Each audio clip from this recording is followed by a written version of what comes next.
주님 즐겁게 말씀 은혜 나누면서 삶에 적용하셨습니까? 우리 오후에는 기독교 강요 11번째 시간 계속해서 우리가 살펴볼 텐데요. 웨스트민스터 신앙고백서와 비슷한 구조로 진행이 되고 있구나 하는 걸 알 수가 있고, 그거의 원조를 여러분은 사실은 보고 계신 겁니다. 그래서 오늘은 성육신이라는 제목으로 하나님 말씀을 선포하고자 합니다. 다 함께 따라하겠습니다. 성육신. 원래 제목은요, 그보다 좀 더 길죠. 지난주에 우리가 봤던 것은 복음 신구약이라고 하는 내용이었습니다. 무슨 내용이었죠? 구약도 뭘 믿고 뭘 바라보고 구원받았다? 메시아 그리스도의 무엇을 보았다? 그림자를 보았다 하는 것이고, 예수님이 이 땅에 온 것은 무슨 의미였다? 그 그림자에 무엇을 부여했다? 몸을, 실체를 부여한 사건, 그게 바로 메시아의 초림이었다 하는 것입니다. 그래서 우리는 그 언약 가운데 약속하시고 이루시는 그 주님을 보았죠. 구약의 성도들은 오실 메시아를 바라봤고, 그리고 신약 초대 성도들은 그 메시아와 함께 구원을 받았고, 우리도 그 오셨던 그 메시아와 함께 신앙생활을 하고 있는 것입니다. 그러므로 여러분은 초등학문 이상의 신앙에 도달해 있다 하는 것이죠. 구약 성도들을 종종 초등교사를 따라온 사람들, 초등학문을 하는 사람들로 표현되어 있는 반면, 여러분은 그런 어린 신앙이 아니라 성숙한 장성한 신앙에 있다라고 보는 거죠. 그 다음에 나오는 것은 바로 기독교 강요 제 11번째 주제로 2권 9장 1절부터 4절, 그리고 2권 12장 1절에서 13장 4절까지의 내용인데, 원래 전체 제목은 그리스도의 중보의 필연성이라고 되어 있습니다. 이 필연성이라고 하는 것은 반드시 있어야만 할 수밖에 없는, 있어야만 되는, 있을 수밖에 없는 사건이었다는 거죠. 그것이 바로 한마디로 말하면 성육신이 되는 거죠. 거룩한 육체, 성 하는 것은 성도, 성화, 성령, 성경, 그죠? 성전 할 때 거룩한 육체로 주님이 오셨다 하는 것입니다.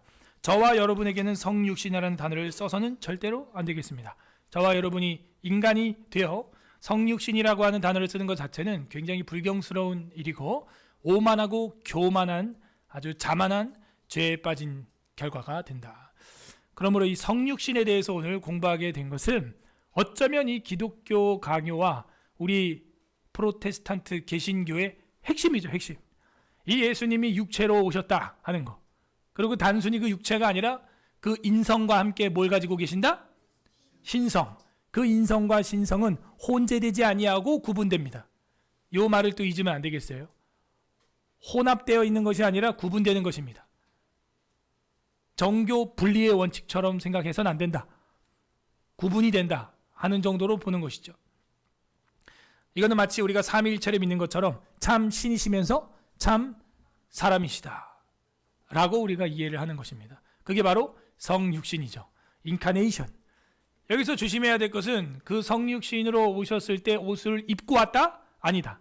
그 성육신이 옷이라기보다는 성육신이 되어 취하여 오셨다. 취하다라는 표현이 제일 정확합니다. 그래서 입었다라고 하는 표현은 영지주의로 빠질 수 있는 위험이 있으므로, 우리 찬송가 부를 때 그 육체를 입어라고 하는 표현은 육체가 되어, 육체를 취하여, 육체가 되어가 제일 정확한 표현이고, 이단 교리에 빠질 위험을 미련에 제거할 수 있는 지혜가 된다 하는 겁니다. 입어 이러면 벗을 때가 있는 거거든요. 그러면 예수님 십자가에 옷을 벗어놓고 소갈맹이 영은 쏙 나갔다, 이런 영지주의 기독 가현설, 예수님은 가짜로 현상으로 나타났다 하는 가현설, 그런 나르시시즘이라고 하는 영지주의 이단에 빠질 수 있습니다. 그러므로 성육신에서 첫 번째, 계시와 구원의 정점, 우리 한번 다 같이 따라 읽어보겠습니다. 계시와 구원의 정점. 계시와 구원의 정점. 그죠?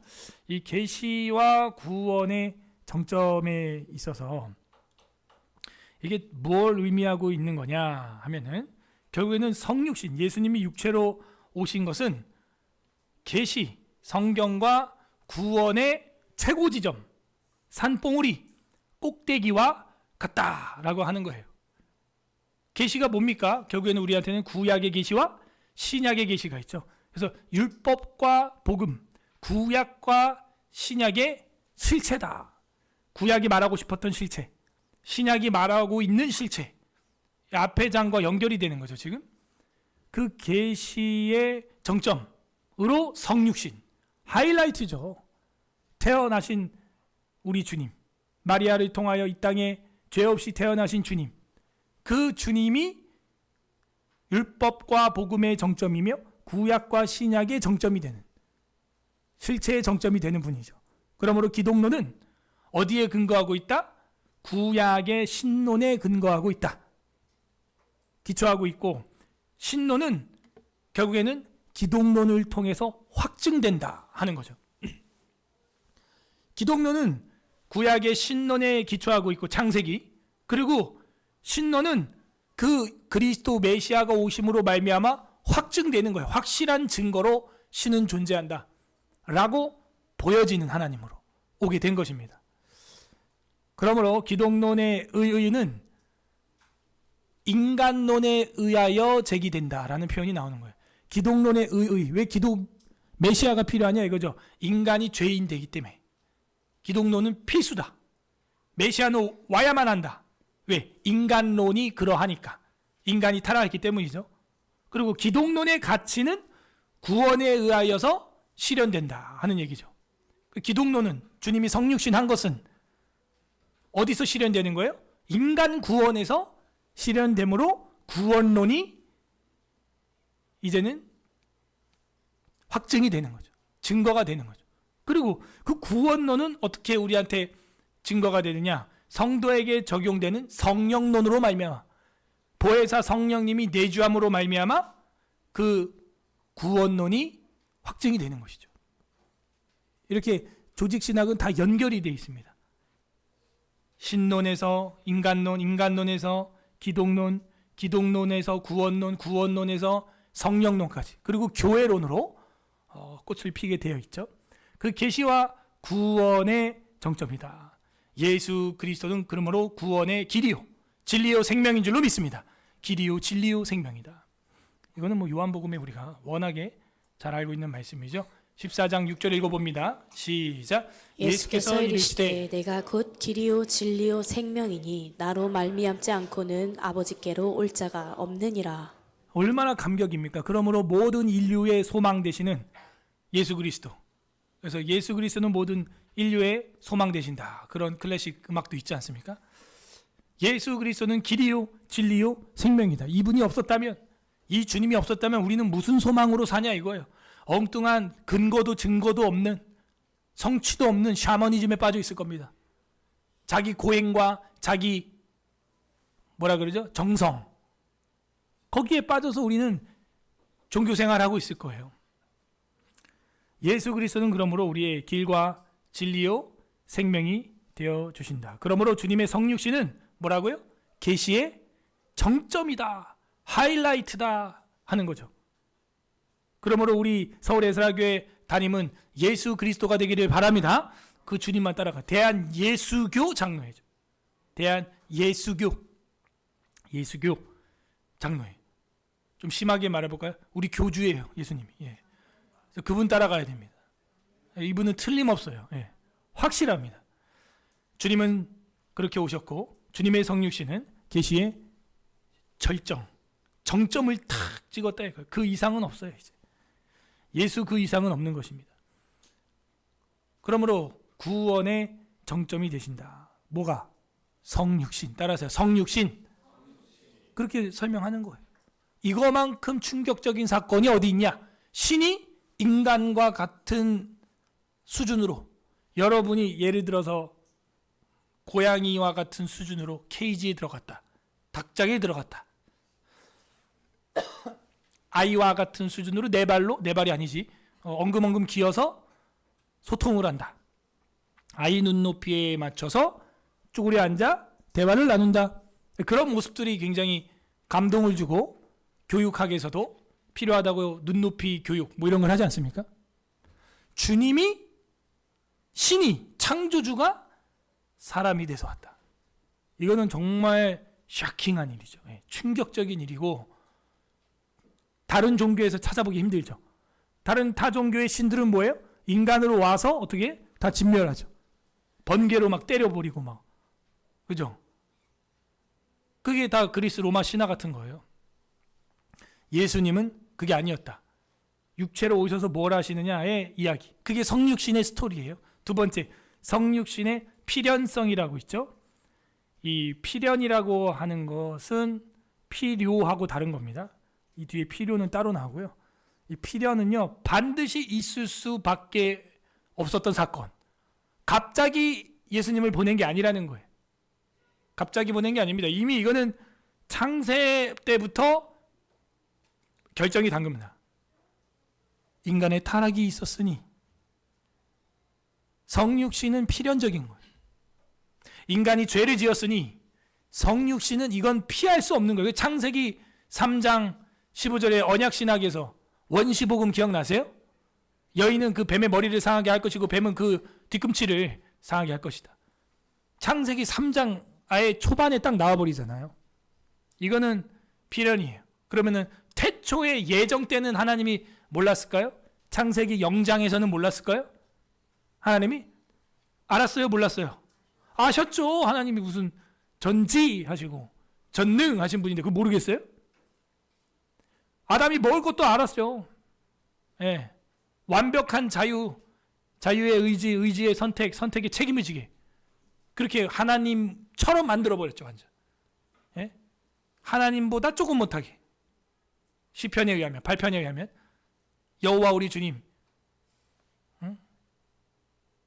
근데 우리가 무엇이 간데, 사람이 무엇이 간데 주께서 저를 생각하시고 인자가 무엇이기에 주께서 권고하시나이까? 우리를 하나님보다 조금 못하게 하시고 이렇게 하신 거죠. 성육신, 이거는 충격적인 일입니다. 필연이었죠. 갑자기 어쩔 수 없어서 보낸 게 아니에요. 이미도 주님은 작정하고 계셨어요. 그러므로 중보자 없이는 이라고 하는 단어가 엄청 많이 나옵니다.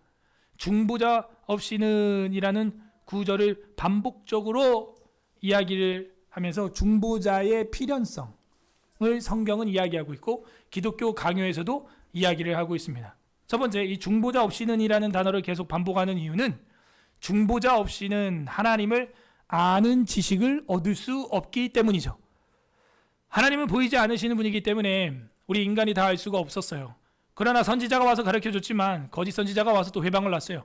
그러므로 하나님이 이제 친히 오셔서 그 중보자가 되셔서 하나님을 아는 지식을 전달해 주시게 된 것이죠.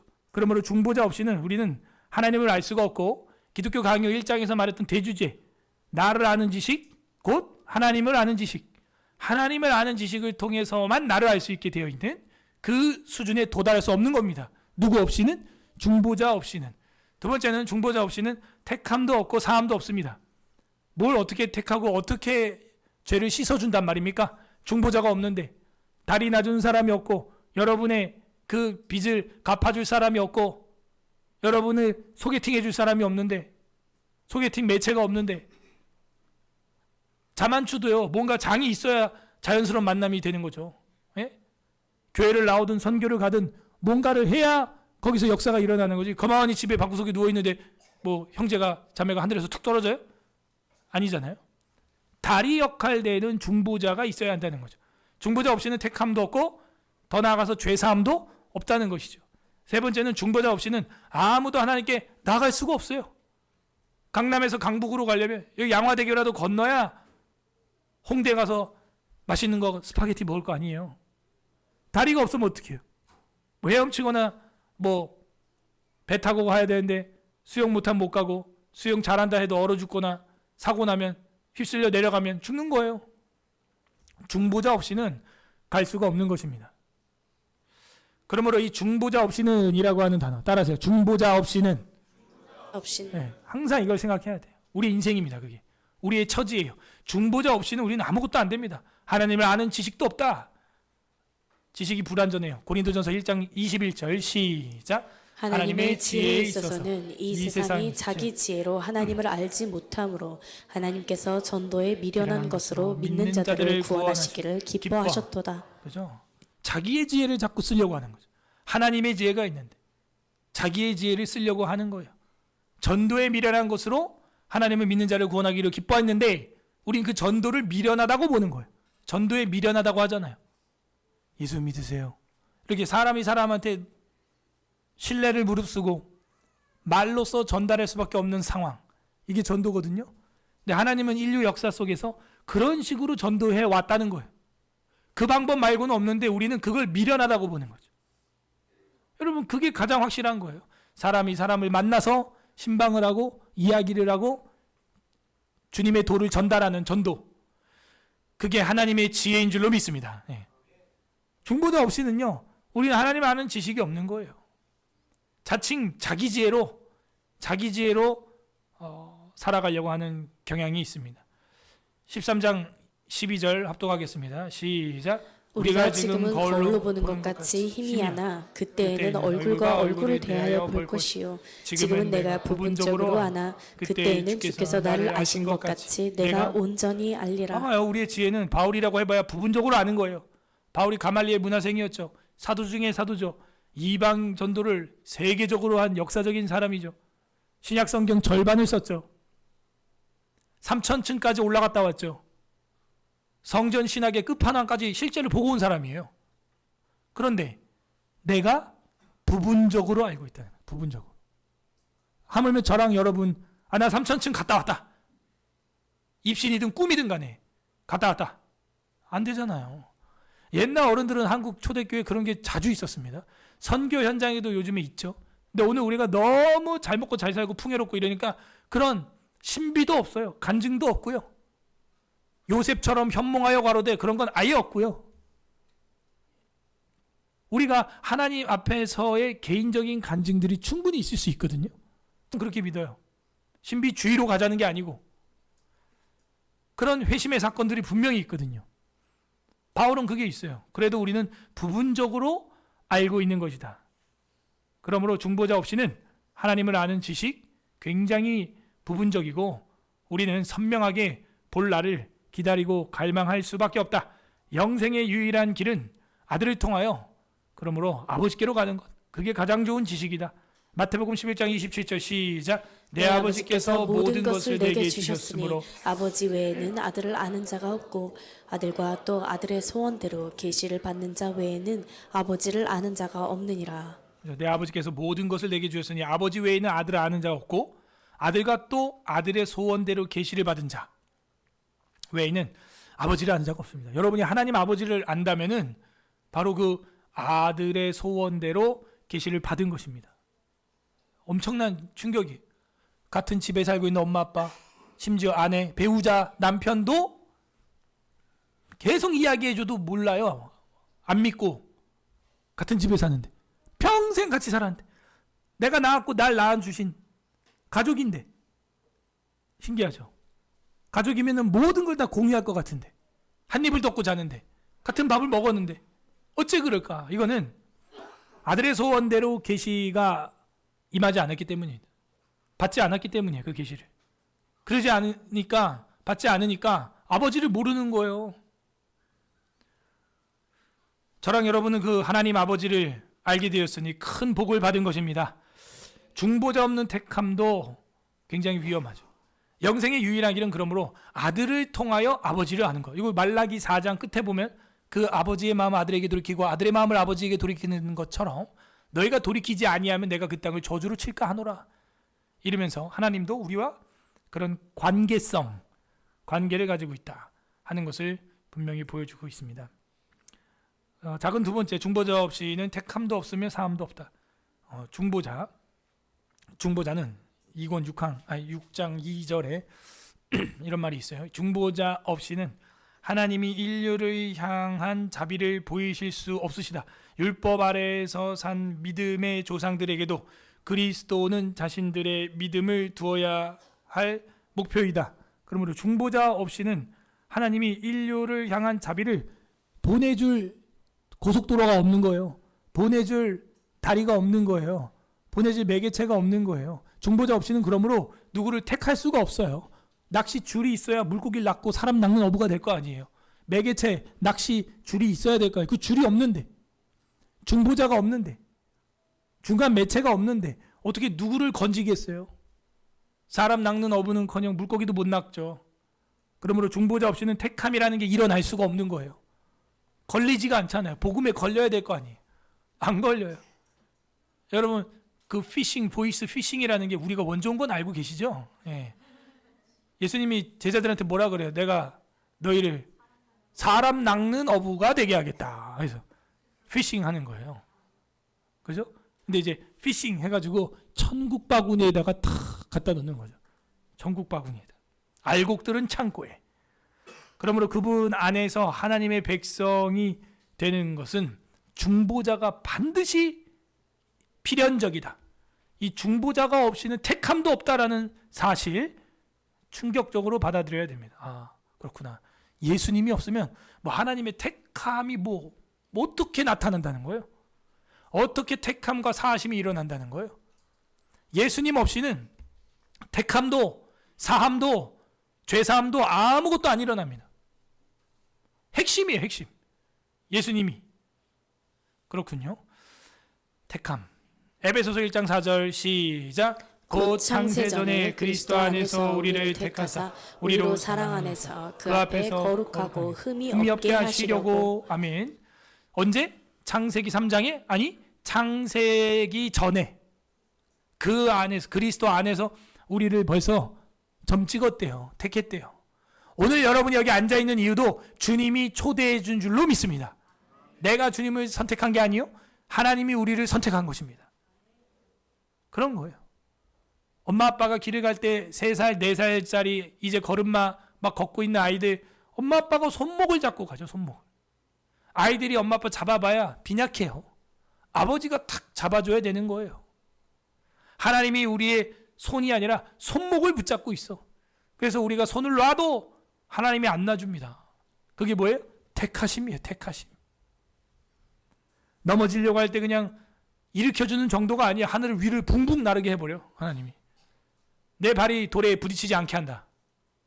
어린 아이를 한 손으로 들어버리는 그 아버지의 역사입니다.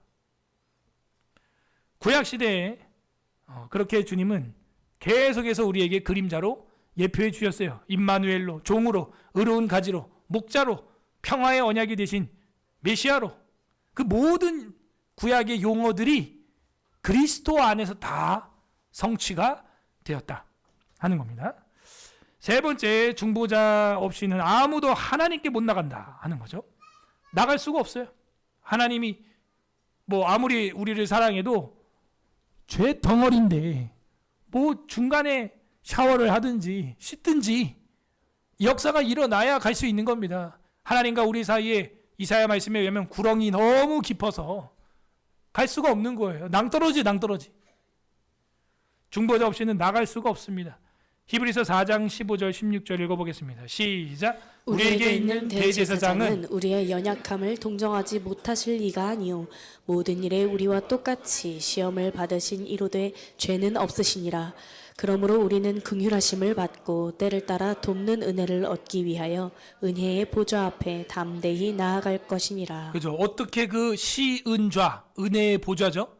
시은소, 시은좌에 어떻게 담대히 나갈 수 있게 되었냐? 여러분, 시은좌는 어디에 있는 거예요? 지성소, 뜰성소, 지성소. 제일 깊이 함부로 들어갈 수 없는 산천층을 상징하는 그곳. 성전 신학의 제일 안방, 아랫묵. 영적 아랫묵이에요. 어떻게 들어가? 아랫묵이 또 뭔지 알아야지. 지금 소통이 안 되고 있습니다. 죄송합니다. 그 연탄 떼봤어요? 연탄을 떼면은 연탄을 떼는 쪽부터 방이 따뜻해지죠. 구들짝부터. 그러면서 그 연탄 떼는 쪽보다 제일 먼 쪽에 있는 벽, 거기는 찬바닥이죠. 그래서 그 아랫묵에는 항상 이불을 깔아두고 따뜻하게 보온을 유지해서, 제가 어렸을 때 아버지, 어머니 밥을 해가지고 그 밑에다가 묻어두고 밥 따뜻하게 한다고 했던 기억이 납니다. 뭐 조선시대 사람 보듯 보시는데 그랬어요. 80년대, 90년대 그런 게 있었습니다. 뭐 어른들이 오고 손님들이 왔어. 어른들 어디 앉히게 해야 돼요? 방에서도? 방에도 위아래가 있어요. 지금 그런 거 없죠. 그냥 다 따뜻하죠. 방에도 그 레벨루가 있다니까요. 아무나 그 뜨거운데 쏙! 그 잘 못해. 뭐 손이나 밖에서 이렇게 이불 밑으로 넣어볼까? 그 정도지. 어른들이 그 아랫목에 이렇게 들어가 지져요. 예. 은혜의 보좌 앞에 우리가 어떻게 아랫목에 나갑니까? 영적 아랫목이에요. 지성소에 우리가 감히 어떻게 들어가? 대제사장도 1년에 한 번 들어가는데. 근데 우리에게 있는 대제사장은 우리의 연약함을 동정하지 못하실 리가 아니요. 모든 일에 우리와 똑같이 시험을 받으신 이로되 죄는 없으시니라. 이 핵심이죠. 죄가 없어. 왜? 성령으로 말미암아 잉태되었기 때문에 죄가 없어요. 이분은. 이런 생각 안 해봤어요? 예수님 십자가에 죽으면서 우리 인류를 위한 죄다. 그러면 나도 오늘 십자가에 못 박혀 볼까? 뭐 이런 생각 안 해봤어요? 저만 그런가요? 예. 저만 이단기가 다분하군요. 맞잖아. 너희를 위하여 내가 십자가에 죽노라. 끄끄닥. 그리고 대한 현우교 장로회 뭐 이런 거 만들 수 있잖아. 뭔 차이예요? 예? 그죠? 저는 뭐가 있어요? 죄가 있는데 무슨 죄를 속한다는 거예요. 죄인 주제에. 네 빚이나 먼저 갚어. 제가 빚이 100억인데 옆에 100억 빚 있는 200억 빚 있는 사람한테 내가 200억 갚아줄게 막 이러고 네 빚이나 먼저 갚아. 말이 안 된다. 대출이 안 돼요. 대출이 여러분. 신불자야. 예? 신용불량자라고. 대출이 안 되는데 무슨 남의 걸 탕감해 준다 그런 소리 하냐 이거죠. 그 차이죠. 그러므로 예수님은 동정녀 마리아에게 요셉의 씨가 아니라 무엇으로? 성령으로 말미암아 태어나야 맞는 겁니다. 그러지 않으면요 우리를 위해서 씻어줄 그 거룩함이 없어요. 감사하게도 그 대제사장은 죄가 없으시니라. 그러므로 우리는 긍휼하심을 받고 때를 따라 돕는 은혜를 얻기 위해서 이제는 마음껏 은혜의 보좌 앞에 나갈 수 있다. 휘장이 위로부터 아래로 찢어졌으니까. 그렇구나. 나아갈 수 없었는데 나아갈 수 있게 되었구나. 중보자 없이는 우리는 아무것도 아니었습니다. 이건 6장 4절 하나님 자신은 무한하시지만 이게 참 은혜로워요. 우리가 이렇게 오해할 수 있거든요. 예수님까지만 하나님으로 자꾸 이해를 하는 거예요. 오병이어 무리를 걷고 또 거기를 자꾸 한정지어 하나님을. 심지어 우리 교단은 십자가 나무떼기만 바라보고 막 오 주님 막 이러고 있어. 그래서 아예 총회에서는 십자가도 어지간하면 치워라 이렇게 한 건데 저는 뭐 그렇게까지는 별로 원하진 않고 우리의 심볼인데 심볼이라는 거는 그 딱 보면은 많은 내용을 함축하고 있는 교훈이 분명히 있거든요. 근데 그럴 때 우상 숭배하거나 섬기면 안 되죠. 십자가 숭배. 그죠? 누스탄이라고 하는 노뱀 지팡이를 섬겼던 그런 식으로 되면 안 되죠. 근데 하나님 자신은 무한하신데 우리는 어때요? 마음이 그 광대무변한 영광에 압도되지 않도록 아들 안에서 유한하게 되시고 우리 작은 척도에 자신을 맞춰주신 것이죠. 예수님이 누구라는 거예요? 무한하신 분이에요. 그런데 우리 수준에 맞게 눈높이 교육으로 오셨다는 거예요. 아까 제가 모두에 말한 것처럼 엄마 아빠가 아이와 같이 엉금엉금 긴다든지 아이 눈높이에 무릎을 꿇고 대화를 한다든지 아이들 수준에 맞게 맘마 뭐 이렇게 이야기를 한다든지 우리의 작은 척도에 자신을 맞춰주신 것이지 예수님은 그게 다라고 여러분이 오해해서는 안 된다는 거예요. 예수님은 제한이 없어요. 예수님은 무한자예요. 예수님은 무한하신 분이에요. 예수님은 창조주라고요. 로고스예요. 말씀하시는 대로 다 됩니다. 근데 우리는 그 인간으로 오셨다는 것 때문에 예수님을 자꾸 거기에 가두어 둘 수 있다. 그래서는 안 되겠다. 그러니까 예수님은 중보자는 누구시냐? 우리의 작은 척도에 자신을 맞춰오신 분이죠. 못 알아먹으니까. 그 사랑을 모르니까. 우리의 수준에 맞게 우리의 수준에 맞게. 개고양이 교육을 시키는데 말을 안 들어. 그러니까 강아지 인형을 갖다가 놓고 너 이거 먹어 할 때 이렇게 먹어야 돼. 먹지 마 그런데 먹었어. 그럼 그 인형을 갖다 몽둥이로 막 때려.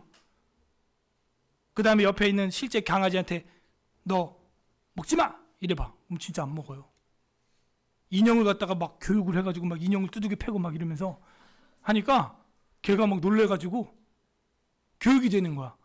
개 수준으로 해줘야 되는 거죠. 개 수준. 강아지 수준으로. 신이 되셔서 감히 그 신의 언어를 우리가 천사의 방언도 못할진데 어떻게 태양을 1분도 못 쳐다보는 눈인데 어떻게 우리가 하나님을 알겠습니까? 우주의 지구를 생각해 보십시오. 티끌 같잖아요. 지구를 여러분이 다 알아도 우주의 티끌 아는 건데 어찌 창조주를 알고 어찌 내가 성경을 다 알았다고 그런 교만과 오만 방자함에 빠질 수 있습니까? 그건 완전 교만이에요. 주 예수님은 우리의 그 작은 척도에 자신을 맞춰서 유한하게 눈높이에 맞게 해서 오신 분입니다. 그분은 우리는 다 안다고 할 수가 없어요. 다 알 수 없네. 주님의 능력, 그런 찬양도 있잖아요. 다 알 수 없어요. 그게 맞는 겁니다.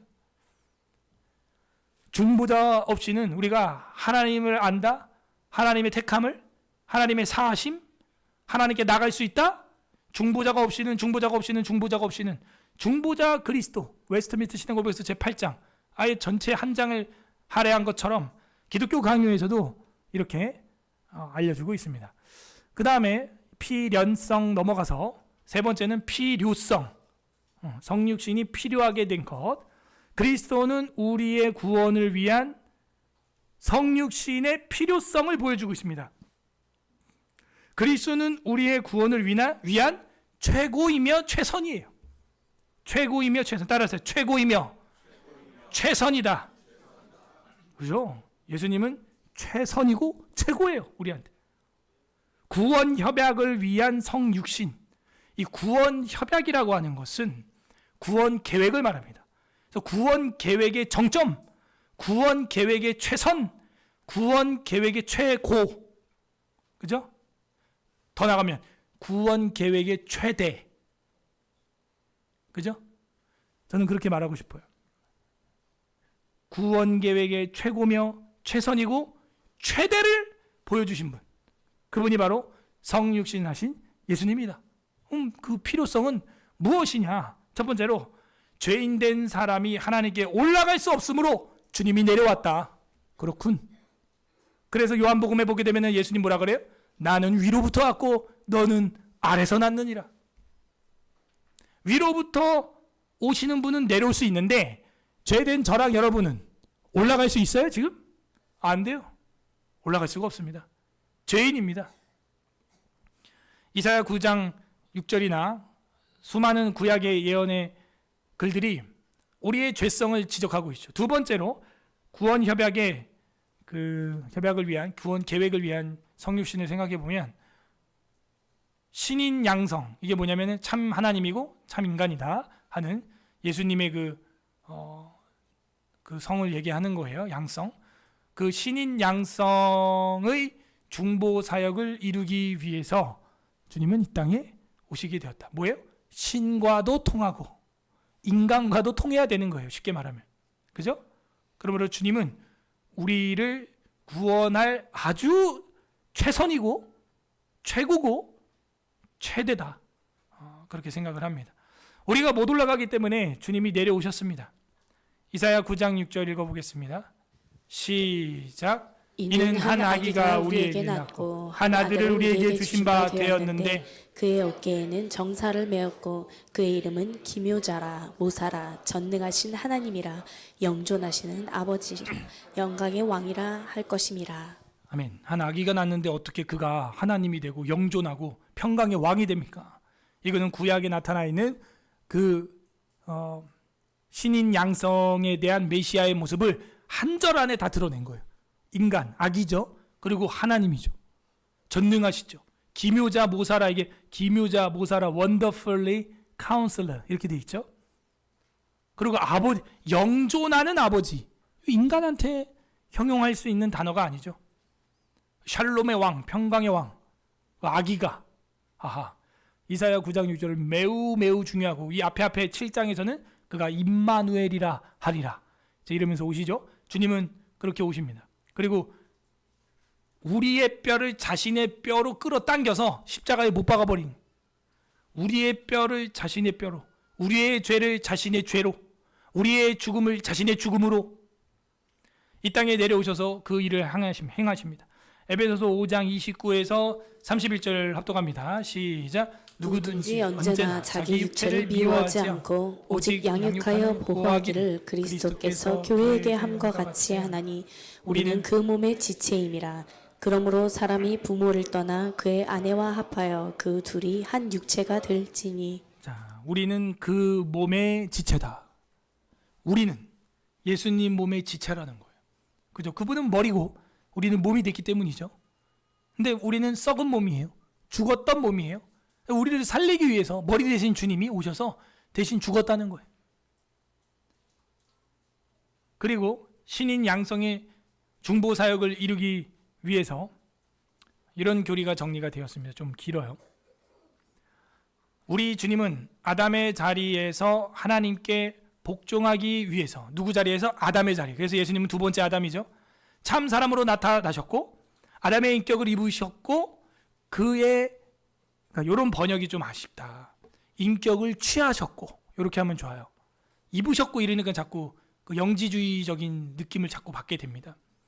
아담의 인격을 취하셨고 그의 이름을, 여긴 또 취하셨다 이렇게 했네. 이는 우리의 육체를 하나님의 의로우신 심판을 위한 물음의 값으로 제시하였으며 속전을 했다는 거죠. 우리가 마땅히 받아야 할 죄값을 우리와 동일한 육체 가운데서 지불하고자 비용을 낸 거죠. 하심이었다. 요약하면 하나님으로서 홀로 죽음을 느낄 수 없고 사람으로서 홀로 그것을 이길 수 없기 때문에 인간의 본성에 하나님의 본성을 연합하사 죄를 대속하기 위해서 인성의 약함을 죽음에 내어 주고자 했으며 신성의 능력으로 우리를 위해서 죽음과 씨름하면서 부활 승리를 얻고자 하신 것이다 하는 것이죠. 그래서 그런 신성과 인성을 다 취할 수밖에 없었던 이유를 이야기해 주고 있고, 이거는 복음의 신비죠. 하나님만 알고 있는 거예요. 이건 뭐 마귀도 몰라요. 아무도 모르는 겁니다. 몰랐던 겁니다. 근데 그렇게 인성으로 말미암아 우리의 죄를 대속하셨고 신성으로 말미암아 죽음과 씨름하여 승리하는 부활의 영광을, 부활체의 영광을 첫 소망으로, 첫 열매를 우리에게 보여주셨다. 이게 성육신의 필요성. 자, 그럼 마지막으로 성육신의 성육신의 의미가 도대체 뭐냐? 예수님이 왔다는 의미가 도대체 뭐냐? 요거 보고 이제 마치겠습니다. 이 성육신의 중에 첫 번째, 제2위 성자 하나님은 타락 전에도 사람들의 머리고 창세 전에도 머리고 창세 이후에도 머리고 성육신 이후에도 머리고 지금도 머리예요. 그리고 그분은 그러므로 피조물, 모든 피조물보다 먼저 나신이죠. 그 수많은 서약 철학자들이 고민했던 부동의 원자, 제1원인, 아르케, 근본, 무한자라고 표현했던 그 원초, 원자라고 표현했던, 그죠? 그 수많은 철학자들이 고민했던 그분이 누구냐? 바로 예수다. 그래서 그 시대에 썼던 성경인 요한복음이 1절이 그렇게 되어 있는 거예요.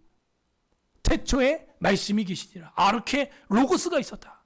이 말씀은 곧 데우스다. 하나님이시다. 그리고 이 말씀이 육체가 되어 오신 분이 바로 예수스다. 이렇게 다 연결이 되는 거죠. 약간 3단 논법처럼 연결이 되잖아요. 연결이. 왜냐하면 그 고대 철학시대 이후인 초대교회에 그런 화법, 논법들이 유행하는 그 학풍이기 때문에 사도 요한은 그걸 아주 확실하게 사용하는 거죠. 그래서 예수님을 딱 드러내는 거예요. 이 로고스라고 하는 개념은 요한복음에만 나오는 게 아니라 사실 그리스 철학가들이 썼던 단어이기도 해요. 세상의 근본은 로고스였거든. 누스였을 것이다. 뭐 이런 이야기를 하거든요. 무한자였을 것이다. 알페이론이었을 것이다. 뭐 이런저런 막 이야기를 갖다 막 다 붙입니다. 예. 피타고라스는 뭐 숫자였을 것이다. 뭐 이런저런 얘기를 막 다 갖다 붙이죠, 거기다가. 네, 사도 요한은 말하는 거죠. 너네가 그렇게 찾고 찾는 그 최초 근원 아르케, 그는 바로 로고스, 그리고 그리스도, 그리고 그 말씀이 육체가 되어 오신 예수, 그렇게 전도한 거예요. 그러므로 성자 하나님은 태초에도, 그리고 인간이 타락 전에도 에덴 동산에서도 머리였다. 그리고 피 흘림 없이는 사함이 없습니다. 무슨 얘기입니까? 성육신의 의 중에 결론적으로 지금 보여주고 있는 겁니다. 누군가 피를 흘려야 돼. 누군가 이 대가를 치러야 돼. 가인이 아벨의 머리를 돌로 찍어 죽였을 때는 그 피가 땅에서 하늘에 호소했다는 거예요. 그 피가 땅에 떨어진 걸 하나님이 봤다는 거예요. 그 피값을 누가 책임지겠냐 이거예요. 예? 피값을. 참 신기해요. 피라는 것도 보면은 색깔이 무슨 색깔이에요? 무섭게 왜 그렇게 해놨어? 핏주머니 마냥, 그죠? 그냥 예쁜 핑크나 아니면 화이트 크림 같은 그런 게 이렇게 쭉 나오면은 그렇게 충격적이지 않거든요? 그만큼 그 피에는 생명이 있다는 거예요, 생명. 그 응급 상황을 보여주는 거예요. 사람이 빨간색을 보면 또 실제 또 막 놀래잖아요, 막. 무섭기도 하고. 그래서 피 흘림이 없이는 뭐가 없다? 사함이 없다. 그래서 제사장 의복이 많이 놀래지 말라고 파란색. 의사들 수술복이 파란색 내지는 초록색. 거기 빨간 피가 묻으면 검은색이 되거든요. 충격을 감쇄시키는 거죠. 여러분 조금만 피 나도 막 으아 막 이러잖아요. 그죠? 근데 그 동물 잡고 막 피 철철철 막 강같이 흐르는 그 제사를 번제, 소제, 화목제, 속건제, 속죄제 그거 어떻게 합니까 우리가? 끔찍한 거죠. 근데 그 제사의 끝장, 끝판왕, 단번에 드려진 제사 바로 성육신. 핏주머니가 와야 되는 거예요. 핏덩어리가 와야 되는 거예요. 그래서 그 피를, 죄 없는 피를 흘려야 되는 거예요. 그래야 우리의 죄가 대속되는 겁니다.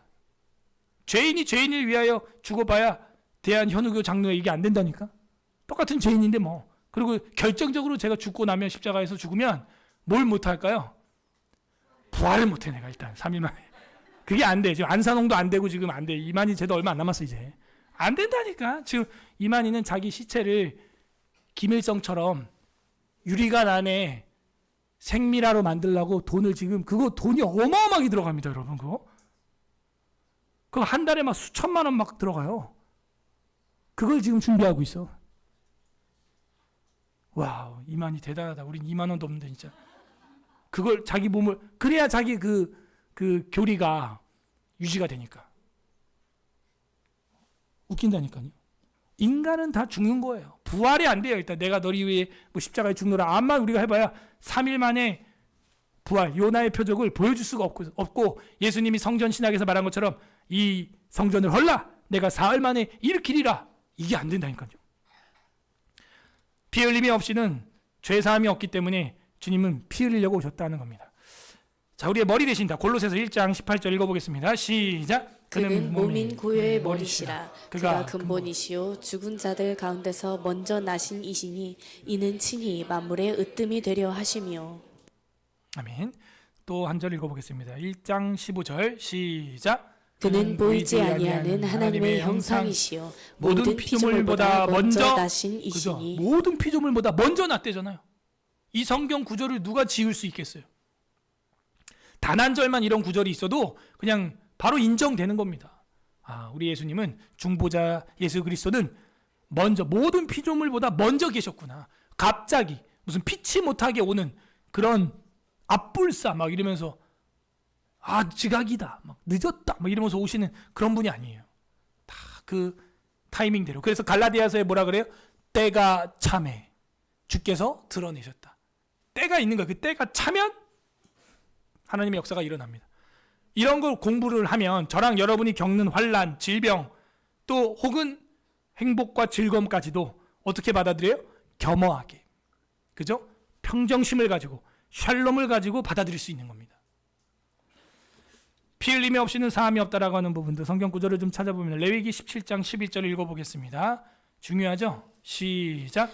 육체의 생명은 피에 있음이라. 내가 이 피를 너희에게 주어 제단에 뿌려 너희의 생명을 위하여 속죄하게 하였나니 생명이 피에 있으므로 피가 죄를 속하느니라. 몇 번 얘기합니다. 육체의 생명은 피에 있다. 피에 있으므로 피가 죄를 속하느니라.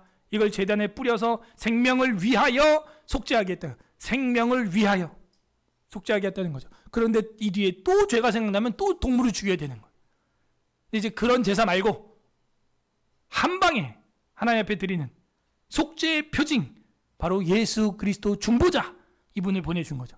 피 흘림은 속죄의 사인이 되는 거예요. 피라는 것은 속죄의 표징이 되는 것이죠. 표징. 그게 없이는요, 죄사함이 없다. 피 흘림이 없이는 죄사함이 없느니라.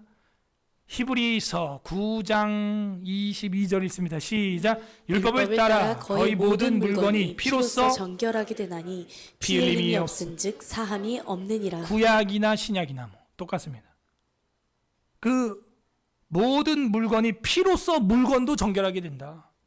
피 흘림이 없은즉 사함이 없다. 그러므로 그리스도는 무죄한 가운데서 죄인의 죽음으로 죽으셨습니다.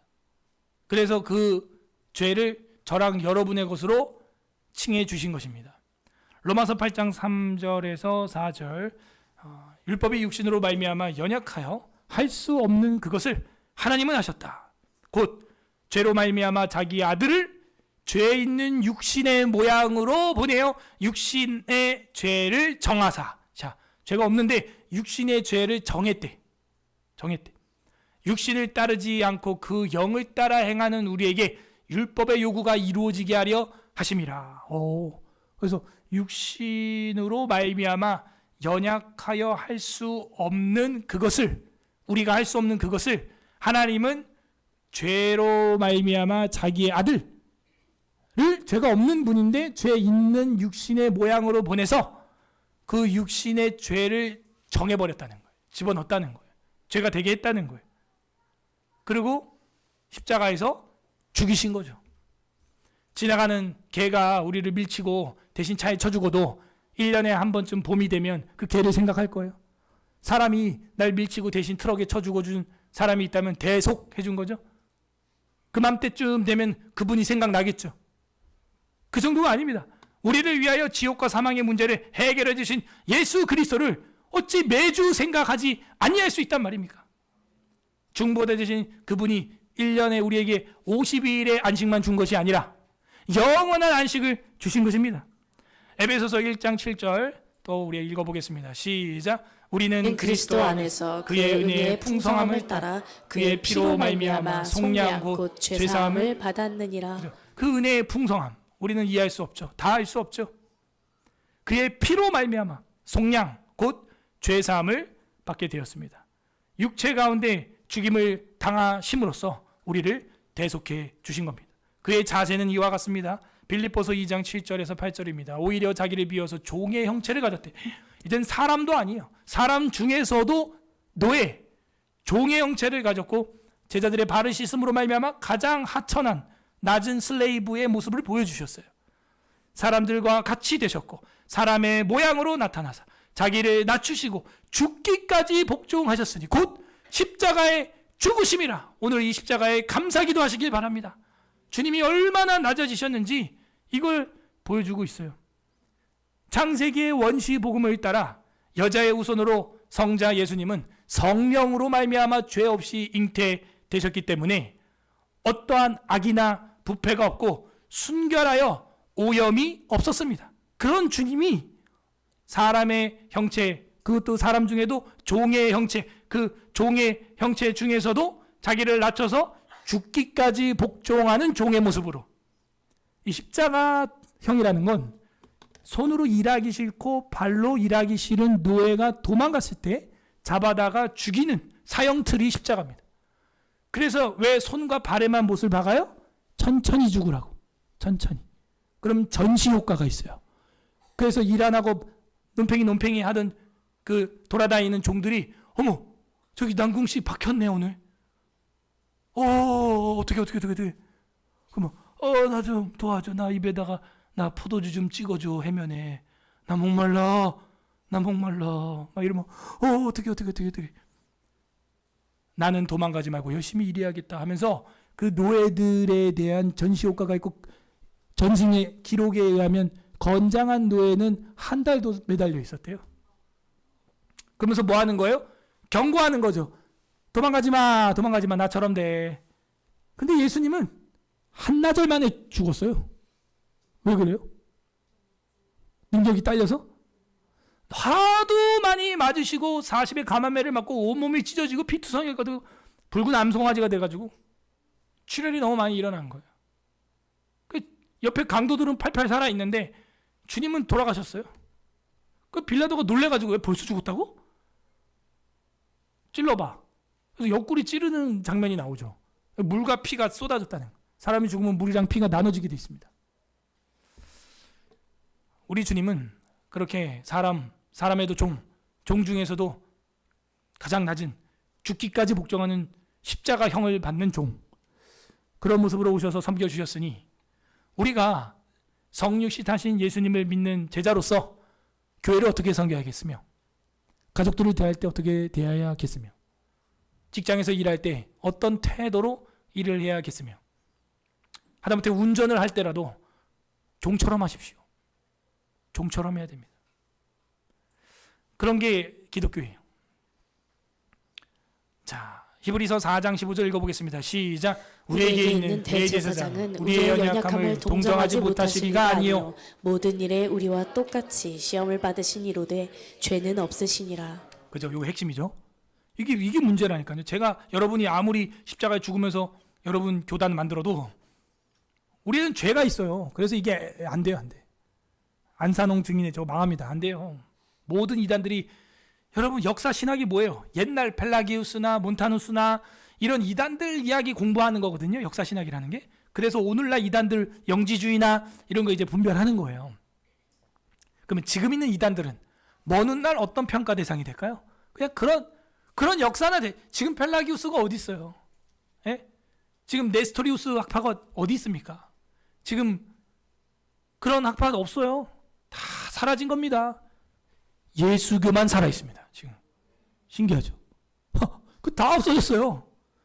근데 요즘에 이단들도 보십시오. 뭐 하다가 이제 튀어나와가지고 자기가 진짜라 그래. 100년 전에도 이 땅에 없던 놈들이. 그것만 생각해도 웃긴 거예요. 우리 기독교 역사는 전통 교회를 통하여 2000년 동안 이어져 온 복음인데 갑자기 어디서 튀어나와가지고 자기가 보혜사다, 성령이다, 웃긴 거야 아주. 그동안 어디 있다가 나타나가지고 우리에게 있는 대제사장은 우리의 연약함을 동정하지 못하실 리가 아닙니다. 십자가의 고통까지 느껴 고통을 받으신 분이므로 똑같이 시험을 받으셨고 충분히 이해하시는 분입니다. 그러나 죄는 없는 분이시다 하는 거죠.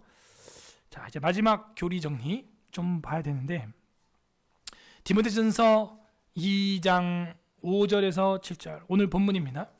하나님은 한 분이시요 또 하나님과 사람 사이에도 중보자, 우리가 지금 성육신 공부하고 있습니다. 중보자도 몇 분? 그러니까 이게 문제예요. 한 분인데 우리나라에만 예수가 40명이야. 문제가 있죠 지금. 그런 거 찍어봐요. 유튜브 조회수 많이 나올 것 같은데 제가 볼 때. 김예수, 남궁예수, 뭐 박예수, 뭐 그럴 거 아니에요. 한 분이시에요, 한 분. 곧 사람이신 그리스도 예수라. 그리스도 예수. 그가 모든 사람을 위하여 자기를 대속물로 주셨으니 기약이 이르러 주신 증거니라. 이를 위하여 내가 전파하는 자와 사도로 세움을 입은 것은 참말이요 거짓말이 아니니 믿음과 진리 안에서 내가 이방인의 스승이 되었노라 하여 이방인인 한국 사람인 저랑 여러분에게까지 바울의 복음이, 예수님의 복음이죠, 전달해 오게 된 것입니다. 그러므로 무한하신 주님, 그 무한하신 주님의 본질의 말씀, 이것이 신성과 인성 대신 중보자 예수 그리스도를 통하여 우리에게 전파가 된 것이니 너무나 놀라운 사건이 아닐 수 없습니다. 이게 바로 성육신의 의미예요. 주님이 성육신으로 왔다는 뜻이에요. 그러므로 여러분 육체를 너무 터부시하지 말라는 거죠. 육체의 소욕은 우리가 당연히 배격해야 되지만 육체성이라고 하는 것은 매우 매우 중요한 것입니다. 예수님이 육체로 임하지 않은 건 이단이에요. 예수님이 육체로 임함을 부정하는 건 이단이에요. 예수님이 육체로 오셔야 그 피를 쏟아야 또 제자들과 함께 3년 동안 먹고 자고 해야 자신의 제자들, 복사본들이 생기는 거예요. 그러므로 여러분 옆에 있는 형제자매를 무시하면 안 돼요. 나홀로 신앙생활 그런 거 조심하세요. 굉장히 반성경적이고 반교리적이에요. 육체성을 무시하지 마세요. 예수님은 어디에 거한다고요? 몇 명이 모인 곳에? 혼자 모인 곳에? 그런 구절 자체가 없어요, 성경에. 구약에도 혼자 누우면 어찌 따뜻하게 했느뇨, 둘이 누우면 따뜻하겠거니와 삼겹줄은 쉽게 끊어지지 않는다는데 예수님은 두세 사람이 있는 곳에 내가 너희와 항상 함께 하느니라. 여러분 어떻게 교회로 살아가고 있어요? 성육신 신앙으로 살아가고 있어요? 아니면 영지주의처럼 정신만, 멘탈만, 내용만 공유하고 있는 사이버 신앙이에요? 그 영지주의예요. 이단이에요. 오늘날 영지주의가 만연한 게 한국교회입니다. 집에서 파자마 바람에 인터넷으로 이 오목사님 설교 듣다, 남궁목사 설교 듣다 클릭 한 방으로 자기가 신이 돼서 너 설교해봐. 에이 재미없었고. 네 설교해봐. 에이 재미없었고. 안 좋아. 우 눌러. 좋은 것도 좋아요. 막 이러고 누르고 있고. 네가 좋으면 뭐하냐 그 설교가. 하나님 볼 때 좋아야지. 웃긴다니까 아주. 네가 하나님처럼 되라. 사이버 공간에서는 자기가 하나님 같거든. 익명으로 또 막 댓글 달고 욕하고 막 비루한 자여 꺼져라 이세 자녀 너는 이제 보장 잡았다 시므이처럼 막 그러고 있어. 그러지 마세요. 악플도 그만하시고 이제 선풀 따라하세요. 선풀하자. 네. 선하게 하셔야죠. 육체성을 부정하지 마시고 이제 사이버 버추얼 워십에서 좀 벗어나세요. 이제 우리 서울 에스라교회는 그것 때문에 이 자리에 서 있는 것입니다. 아셨죠? 감사한 일이죠. 하나님 은혜죠. 그런 분별력을 주신 것은. 그러므로 성육신의 의미를 이렇게 4개로 한번 살펴봤습니다. 계시와 구원의 정점이었습니다. 예? 하나님의 최선이요 최고였습니다. 성육신의 필연성은 태초부터 이미 우리가 타락했다는 것 자체가 이건 필연이에요. 주님이 오셔야 됩니다. 필요성 우리가 살펴보았습니다. 그리고 피 흘림이 없이는 절대로 대속이 일어날 수 없기 때문에 성육신이 반드시 있어야만 했던 것이죠. 기독교 강론 11번째 시간 우리가 성육신에 대해서 살펴보았습니다. 그리스도의 중보의 필연성, 그 중보자 예수님을 통하여 하나님 아버지께로 나가는 서울 에스라교회 되기를 주님의 이름으로 소망합니다. 아멘. 우리 말씀을 생각하면서 이 시간 기도하겠습니다. 감사 기도합시다. 주님 감사합니다. 우리에게 중보의 필요성을 알게 해주시고 성육신이 어떤 의미인지 깨닫게 해주신 것 감사드립니다. 이제는 주님의 은혜 안에서 살게 하시고 피 흘림이 없이는 죄사함이 없었는데 주님 우리를 위하여 날 위하여 피 흘려 주셨으니 감사합니다. 아니 나 같은 인간을 위하여 하나님이 사람이 되어 오셨고 그것도 종이 되시고 종 중에서도 죽기까지 복종하는 종이 되시고 십자가에 처형당한 종이 되신 그 은혜 감사합니다. 감사 기도하시고 두 번째 회개합시다. 나는 종 되지 못하고 여전히 신이 되어서 하나님처럼 되려고 했던 우리의 모습들, 중보자 되신 예수님을 따라 제자 되지 못하고 여전히 섬기기보다는 섬김 받기를 좋아하는 우리의 모습들 용서하여 주시옵소서. 이제는 육체로 섬기게 하여 주시옵소서. 세 번째는 간구하는 기도하시길 바랍니다. 이제는 성육신 하신 주님을 전도의 미련한 방식으로 전도하는 우리가 되게 하여 주시고 항상 이단성과 진정성을 잘 분별하여서 하나님의 편에 설 수 있는 우리가 될 수 있도록 서울 에스라교회가 영혼과 육체가 온전하여져서 주님 올 때까지 영혼과 몸이 거룩하게 보존되는 우리 서울 에스라교회 될 수 있도록 우리 같이 한번 하나님 말씀 이 교리 주신 거에 감사하면서 기도 올려드리도록 하겠습니다. 우리 같이 기도하겠습니다.